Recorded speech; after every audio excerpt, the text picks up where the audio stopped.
Greetings, movie fans. William the Movie Fan here. So I know I've been away for a while, starting a new YouTube channel, movies, etc., trying to get back into things after the thing that's happened in the world, if you know what I mean. But I am back full force, hopefully. We'll see how things go. You know how things get in the way. Life, the universe, everything, from Hitchhiker's Guide to the Galaxy. That's how it works. But anyway, I digress. So no, it wasn't the apocalypse. I didn't disappear. However, it did make me think of a couple of movies that were interesting about, sort of. I kind of like this genre of sort of end of the world, more or less. What would you do? I mean, it doesn't have to be end of the world. It's sort of like, I guess, a man or woman against themselves, nature, maybe other people's zombies, what have you. So things like, Tom Hanks' Castaway, things like that. Zombie apocalypse shows and movies. There's some good ones, and there are some not so good ones. I just saw part of a Netflix zombie type thing, which I had to stop watching. I recommend you don't watch it because it's horrible. And I watched a few episodes and I just couldn't do it anymore. I'll do that one later. But I did see some interesting ones recently. And these are all on Amazon Prime. The first one's free. It's called Z for Zachariah. And that stars Chris Pine. In an order of starring, actually. It stars, it should be Margot Robbie, because she's the first one you see on camera and on the screen. Chiwetel Ejiofor and Chris Pine. And it's sort of a we don't really know what happened into the world scenario where sort of a I don't know what some type of miasma has poisoned the earth, so it's toxic. It's I'm assuming radioactive, from my understanding of just kind of watching. We don't really know what happened. We know that Chiwetel Ejiofor's character is an engineer, and he was trying to find a way to survive outside, so he built a suit. Margot Robbie's character lives in sort of a protected valley, so it's like one place that maybe not on Earth, but a place of what, safe haven. And she's been there since the start of it. She wasn't alone at the beginning. Her parents and some of the people were there, but they went out to find other survivors and bring them back, and they never came back. So it's just her and her dog. And there've been other movies that have done it. I saw the trailer for this, and I saw it listed as one night. I was kind of scrolling to see what was on Amazon Prime to watch. So this was free, and I was like, I've never seen that before, and I like these sort of movies, so I gave it a look, and it was a movie, and it was not a super long movie, even though it felt like a really long movie. It was only an hour and 30 some minutes. That's with the credits and whatever, but I mean, it just wasn't very good. It's sort of like you sort of walked into the middle of a movie and you got to see the middle bit, and you don't know how it began and you don't know how it ends, because there really wasn't a beginning other than you just see Margot Robbie's character sort of in the toxic area by herself, foraging for stuff. She's in like a sort of a makeshift protective suit. She comes back and she sort of scrubs up and gets rid of all the whatever the contaminants, and then she sort of just lives her life on the farm until Chiwetel Ejiofor's character shows up. Then he's poisoned. She has to help him. Blah blah blah. So the trailer, it looked like it was some sort of thriller, sort of mystery thing. It really wasn't. So the trailer, as we know, we've all seen trailers that looks good, but then you got to watch the movie and it's like, it's kind of like the Masters of the Universe thing that's been coming out recently. I don't know, but we'll figure that out when we see the actual show. I'm not much for commenting on trailers, so I'd rather watch the show and just kind of see, because the trailers are very misleading, as we know. But I thought it was a very lackluster movie, and that's sad because there are some good actors in this. I mean, and Chris Pine. Certainly Margot Robbie is great. She's one of those actresses that can just really play any role, I think. And in this one, she's sort of a plain Jane farm girl. And then, nowadays she's playing Harley Quinn, which is completely the opposite end. So she does these very well. Chiwetel is always a great actor. He sort of plays himself, but he really emotes really well, and he interacts with his other actors very well, responds very well.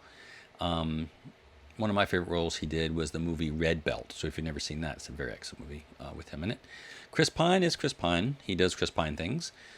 He squints, he looks, he, kind of sounds country, because his character is like a mine worker. They're living in a mine, and he comes out and he tries to find a place, and he finds this place. So, but I will tell you, it's very boring, I guess. I just kind of hammered through. I was like, it's got to get better. These are good actors, and it didn't.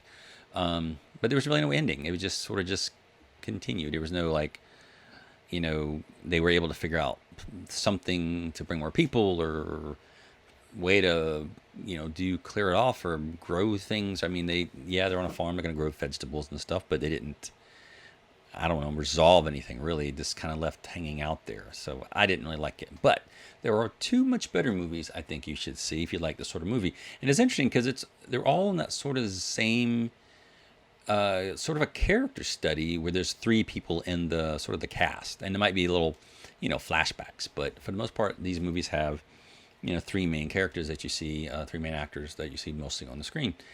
And the other one, which is much better, so you should definitely see this. These other two you'd have to rent on Amazon Prime, but again, you get what you pay for. That Z for Zachariah was free, and it was an hour and 30 some minutes. I can't get back. But again, their acting is good. So if you like acting and sort of character studies, it's a good film. But story-wise, it didn't really work. From 1959, I recommend this, starring Harry Belafonte, Inger Stevens, and Mel Ferrer. It's called The World, the Flesh, and the Devil, which is, again, a much better version of the same kind of genre. Although in this film, you start with Harry Belafonte's character, who was, again, in a mine. There was a nuclear disaster, attack, war, something. It's some kind of nuclear neutron bomb where people are killed, but the buildings are okay. So you still have these characters who are in the city, whereas the other one was in the country. So there's no poisonous miasma, radiation, what have you, that they'd mentioned in the film. It's safe to live. So you just have these few people in this big area just trying a thing. Now, it kind of reminds me a little bit of the Will Smith, sort of end of the world movie again, which I kind of like. It was kind of based off of that Last Man on Earth sort of thing. And it wasn't, that's a pretty good movie too. But in this one, Harry Belafonte is a miner. He comes out, tries to find out what's going on, sees some things about there was a nuclear accident, war, what have you. And so he's just there, and he kind of does his best to sort of make a life for himself because he's alive. He ends up saving precious works of arts and books and things. He lives in a really posh, high-rise, apartment, right? Kind of like the Jeffersons, I guess. He decides to, he's like, oh, the Jeffersons, they didn't want me. Even though it was way before the Jeffersons, it's still kind of that, high up kind of apartment in a nice ritzy part of town. And he ends up decorating like most of these people do. They put like mannequins around and things, just so I guess they have like a person that they can sort of interact with, and they sort of talk to themselves and to the the mannequin or what have you.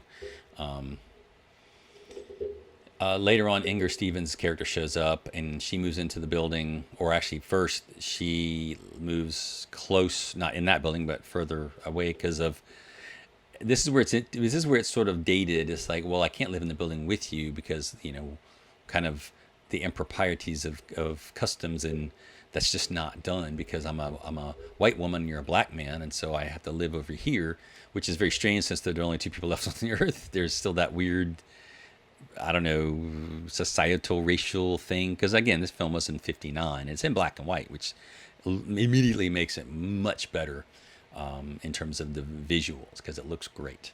And it looks really beautiful even today. So they certainly did a really good job with kind of either like a digital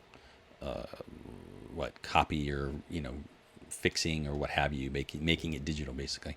But it's a terrific movie. Later on, Mel Ferrer shows up, and then there's that kind of dynamic. And it's interesting because Mel Ferrer is actually sort of, he's white, but not really, because I believe he's sort of, Spanish, Hispanic sort of descent. So I don't know that strange dynamic there. But it's a very interesting movie. Don't recall it really having a proper ending other than, there's sort of like the two characters of Harry Belafonte and Inger Stevens kind of learning about each other and coming together and meeting, and kind of a friendship, maybe a romance, etc. And then Mel Ferrer comes in and mixes up, kind of makes things difficult again, because kind of like in the Z for Zachariah, you get the two white people and the sort of the black guy, and here you have the two whitish people and the black guy, and so that same dynamic is happening. Which is it's a good film. You should definitely watch it. It's definitely one that's much better than the other one, even though it's from a different story. Apparently, it's still the same basic concept. Now, my recommendation wholeheartedly is kind of a sleeper hit that people missed in the mid 80s. It's out of New Zealand. It's actually their first, sort of the first locally produced New Zealand film dealing with like science fiction and stuff, which everything was done in New Zealand, which is impressive. It's called The Quiet Earth, and I highly recommend this film. If you've never seen this, the basic story is the main character, played by Bruno Lawrence, is a scientist, and they're trying to create this energy web over the Earth so that way airplanes can stay up in the air longer. They don't need fuel, and then everybody on Earth can get power, etc. But something goes horribly wrong, and people are all, vanished, dead, etc. You name it, they're all gone, except for a few people for some reason. And you find out about why in the film, but I won't spoil that because not a lot of people saw this. It's definitely a much better film than those other two. Highly recommend it. The scene where Bruno Lawrence's character named Zach Hobson, I've seen this film a few times, so I know everything about it. You have to rent it on Amazon Prime. So again, it's not free, but it's totally worth the $2.99 to $3.99. It's worth $5.99. I'll say it that way. That's how good this film is, I think. But to watch him go slowly mad, the main character, just run around the city wherever he is in New Zealand. It's sort of a biggish city. I'm assuming it could be, Wellington or one of the main cities. Christchurch or one of those bigger cities down in New Zealand. Just to see him interact with him on the balcony, giving like a speech to all these little mannequins and cardboard cutouts, and he has the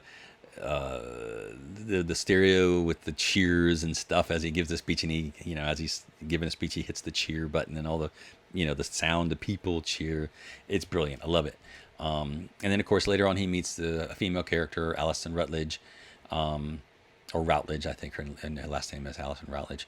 And then later they run across a character, Pete Smith, who again is like, you get the two main people who are kind of the sort of the white people, and you got the outcasts, the black dude, or in this case he's probably like a non-white dude. I don't know his heritage, but he's not a white guy. So I believe he's more of a Maori or Polynesian, maybe a mixed race type person, but it doesn't matter. It's just, they're all great characters.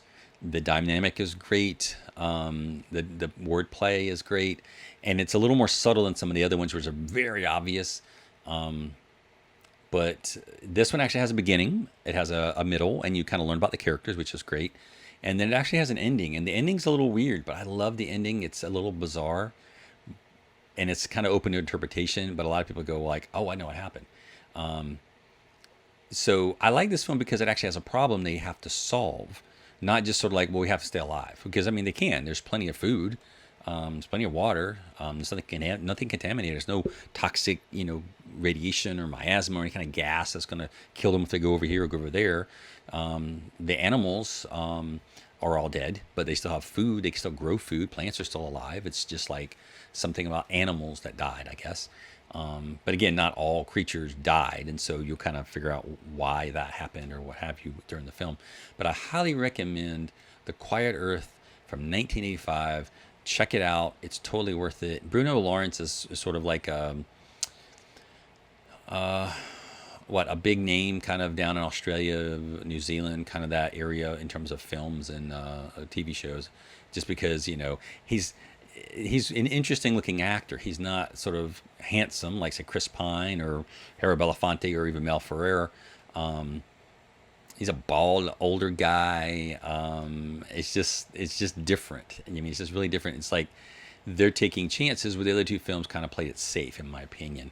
And the story, I think, is better too. And certainly the New Zealand accents make it infinitely better as well. It's in color, of course. So again, it's not as cool as the the World of Flesh and the Devil movie with Harry Belafonte, but it's got Harry Belafonte, which again makes it really cool too because he's a really good actor. But I just totally recommend this. I saw this when I was in Japan back in the mid '80s, And I think it kind of got lost in the United States release because it was the first New Zealand science fiction film sort of released to the world. Not like an in-house TV movie, but a movie, a wide world release movie.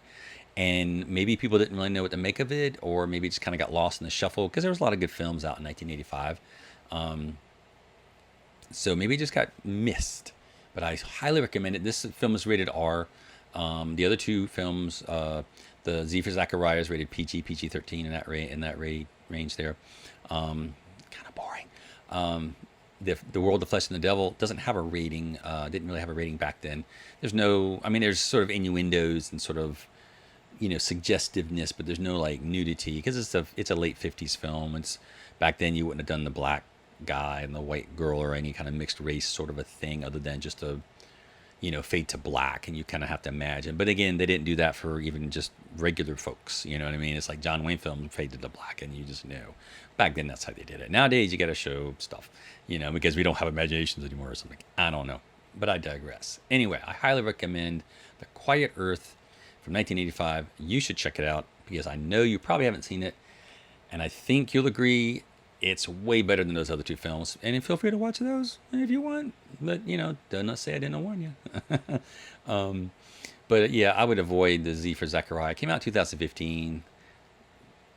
I missed it, but it wasn't a big deal. And it really, I saw it. I'm like, This one, if I hadn't seen it, I would be like, wow, I can't believe I missed this film. But don't miss this film. It's totally worth it. You want something to do over the long weekend that we're having right now, this is highly recommended to watch this, or just watch this on weekend, or Saturday afternoon when it's raining. You can't go outside. You want to watch something, put this movie on. Very excellent. So this has been me, William the Movie Fan, saying, hey, check out these films, or, well, check out two of the films. The first one, don't worry about it. But if you have any other suggestions, comments, etc., is there a film that we missed, like The Quiet Earth, that you go, hey, William the Movie Fan, WTMF, you missed this film. Check it out. It's totally worth watching. And I'll watch it, and I'll give you my honest opinion. If I like it, then I'll tell you. If I don't like it, I won't, shred it.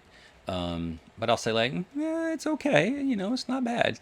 But so it means you got to back it up with some, you got to have some, it's got to be something behind it, right? Anyway, this has been me, William the Movie Fan. And if you like this stuff, give us a like, smash that like button, click the thumbs up, tell your friends, tell your neighbor, tell your dog's friend's neighbor. Check out my channel. We're back. We're doing stuff. When I say we, I mean me. I'm back. I'm doing stuff. And I want to see you later. Stay tuned.